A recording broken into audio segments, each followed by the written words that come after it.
نبی کریم صلی اللہ علیہ وسلم جوانی میں نبوت سے تقریباً کوئی 5 سال پہلے بیت اللہ شریف کی تعمیر ہوئی.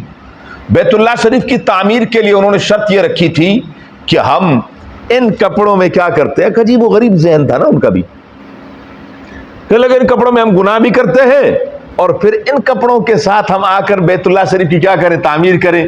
یہ ادب کے خلاف ہے. ہم بالکل ننگے ہو کر کیا کریں گے, تعمیر کریں گے, تعمیر میں حصہ لیں گے.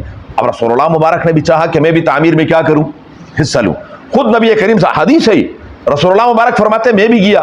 اب جب میں گیا تو سب نے کہا کہ بیٹے ماشاءاللہ ماشاءاللہ آپ آئیے آئیے.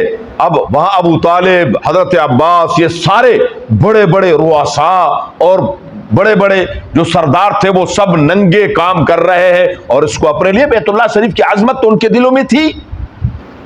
کہہ رہے مجھے کہا, اب کہہ رہے مجھے شرم اور حیا مانع تھی کہ میں دھوتی اتاروں.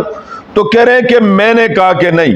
جب انہوں نے کہا نہیں نہیں کوئی بات نہیں, دیکھو آپ کے چچا ابو طالب ہے, وہ دیکھو حضرت عباس ہیں, وہ دیکھو ولید ہے, وہ دیکھو ابو جہل, وہ فلاں وہ فلاں وہ فلاں, اتنے بڑے بڑے آدمیوں نے اگر کیا ہے کپڑے اتارے ہوئے تو آپ بھی اتار دیں. کہہ رہے بس میں نے ابھی یوں کیا تھا کہ غش کھا کر میں گر گیا, بے ہوش ہو گئے.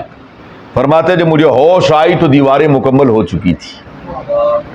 جب مجھے ہوش آئی دیواریں مکمل ہو چکی تھی. کیوں؟